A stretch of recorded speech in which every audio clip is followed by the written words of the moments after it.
அது என்னப்பா காது இறைச்சலை உதாசீனப்படுத்து. ஏன் உதாசீனப்படுத்துறதுனா எப்படி உதாசீனப்படுத்த முடியும்? கொஞ்சமாச்சு யோசிக்கிற தன்மை இருக்கா உங்களுக்கு? இந்த சத்தத்தை கேளுங்க. இந்த மாதிரி ஒரு சத்தம் காதுக்குள்ள 24 மணி நேரமும் இருக்கு. அந்த மனுஷனோட மனநிலை யோசிச்சு பாருங்களேன்.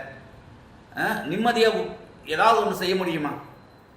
இந்த சத்தம் இருந்துகிட்டே இருக்கு. இதுக்கு நடுவில் ஒரு வேலைக்கு போய் பார்க்கணும், கஸ்டமர்கிட்ட பேசணும், வெளியிலேருந்து வரணும், வீட்டில் இருக்கிறவங்க ஒவ்வொரு வேலையும் செய்யணும், மற்றவங்க என்ன பேசுகிறாங்கங்கிறதையும் புரிஞ்சுக்கிட்டு அதுக்கும் பதில் சொல்லணும். எவ்வளோ சுயநலமாக இருக்கும். ஈஸியாக இதை இக்னோர் பண்ணுங்க. ஏன் இக்னோர் பண்ணணும்? காது இறைச்சல் உடம்பு நம்மளுக்கு கொடுக்கக்கூடிய எச்சரிக்கை. நீ இதை பார்க்காம எதை பார்க்க போறீங்க? நீங்கள் உடம்பு எச்சரிக்கை கொடுக்குது, ஏதோ ஒன்று தப்பு நடக்குது, உடனே கவனி, நீ உன்னை பாதுகாத்துக்கோ, உன் குடும்பத்தை பாதுகாத்துக்கோன்னு சொல்லுது.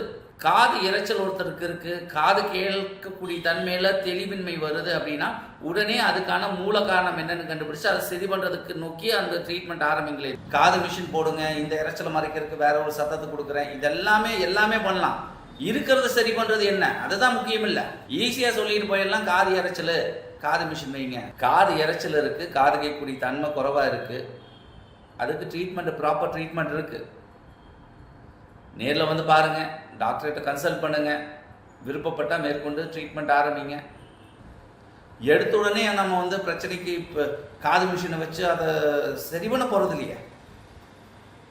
காது மிஷின் போடுறதுக்கு ஏன் அவசரப்படணும்? காது மிஷின் காது கேட்கக்கூடிய தன்மையை மெயின்டைன் பண்ணாது, காது மிஷின் காது கேட்கக்கூடிய தன்மையை அதிகப்படுத்தாது. அப்புறம் எதுக்குப்பா அவசரம் காது மிஷின் வைக்கிறதுக்கு?